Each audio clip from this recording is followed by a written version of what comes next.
Subscribe, gate notify, share and like. अस्सलाम वालेकुम viewers, कैसे हैं आप सब? उम्मीद है खैरियत से होंगे। आज की जो मेरी वीडियो है उसका टॉपिक है केस टेकिंग कि केस टेकिंग कब करनी चाहिए, कैसे करनी चाहिए। क्योंकि बहुत से जो न्यू स्टूडेंट होते हैं वो मुझसे ये क्वेश्चन करते हैं कि केस टेकिंग हम किस तरीके से करें। क्योंकि बुक में हमें एक पैटर्न दिया हुआ है और जब हम पेशेंट की केस टेकिंग कर रहे होते हैं उस दौरान हमारे जहन में पेशेंट नहीं चल रहा होता, अगर हालांकि उस दौरान हमारे जहन में पेशेंट चलना चाहिए। हमारे जहन में चल रहा होता है उस हेडिंग के बाद दूसरी हेडिंग क्या आती, क्या पूछना था हमें, यानी हमने रट्टे मारे हुए होते हैं। तो आपको इस वीडियो में मैं एक आसान तरीका बताऊंगी कि किस तरीके से केस टेकिंग की जा सकती है और कौन से केसेस में केस टेकिंग नेसेसरी होती है। तो चलें स्टार्ट करते हैं वीडियो।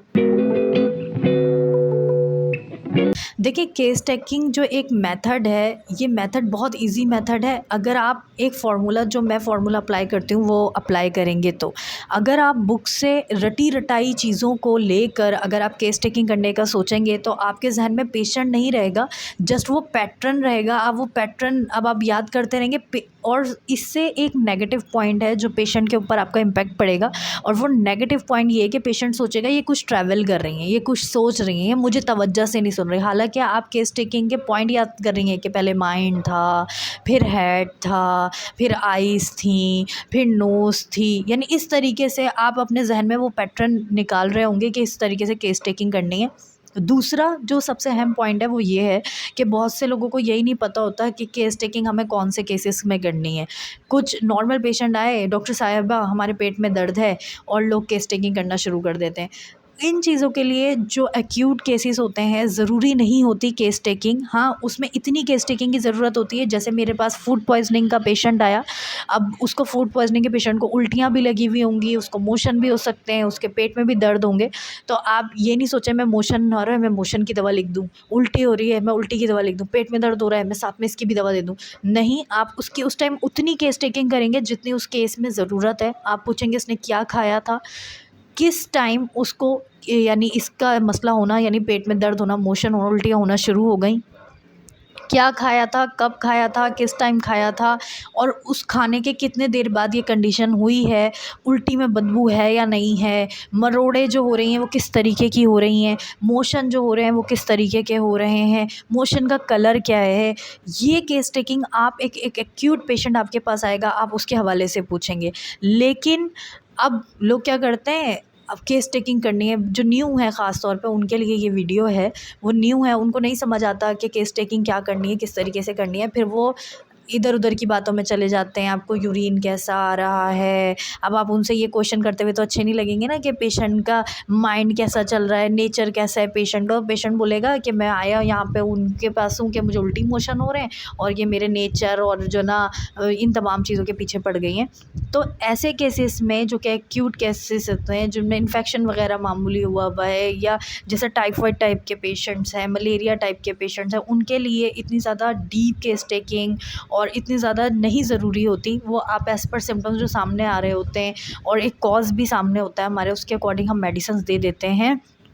केस टेकिंग करनी है आपने, मैं मना नहीं करी, उतनी जितनी उस डिज़ीज़ को, उस केस को ज़रूरत है। जो प्रॉपर एक केस टेकिंग है वो हमें ज़रूरत होती है एक क्रॉनिक पेशेंट के लिए। एक प्रॉपर केस टेकिंग की ज़रूरत होती है जिसके लिए आपने उसके हेड टू टो सिम्टम्स लेने हैं।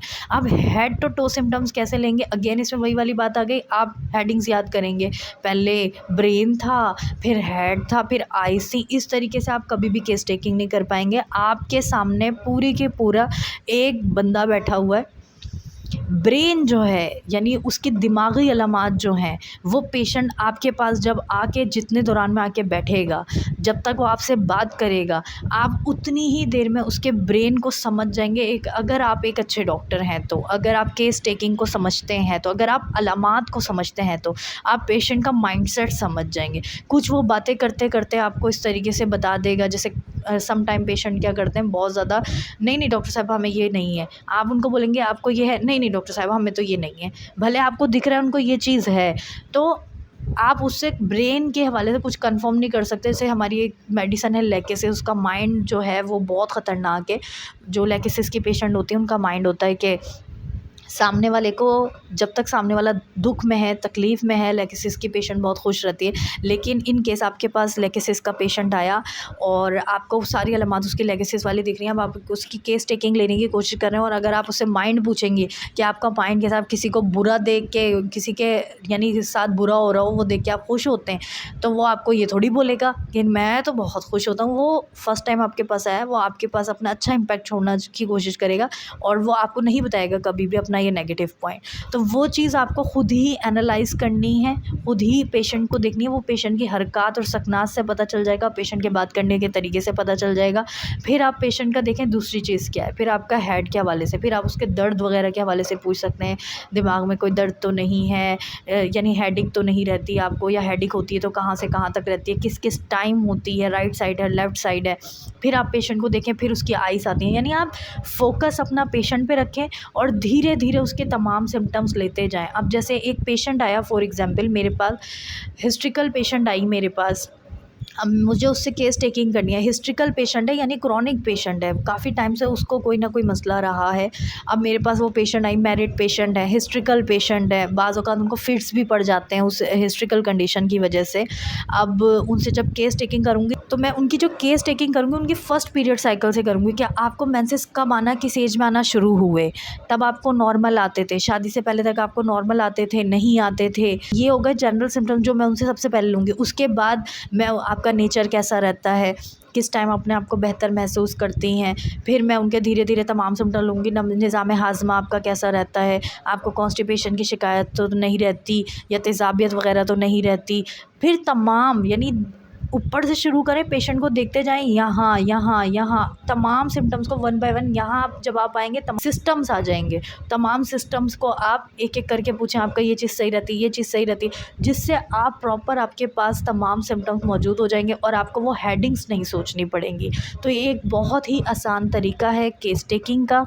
जब मैंने धीरे धीरे इसको पढ़ती गई और मैंने इसका आसान तरीका, मैंने ये फ़ॉर्मूला निकाला और मैंने इसको अप्लाई किया, तो मुझे ये बहुत सेटिस्फाई वाला लगा। होपफुली आपको ये मेरी वीडियो अच्छी लगी होगी और अगर आपको मेरी वीडियो अच्छी लगी, जल्दी से मेरी वीडियो को लाइक कर दें, मेरे चैनल को ज़रूर सब्सक्राइब करें। Thank you so much. अल्लाह हाफ़िज़।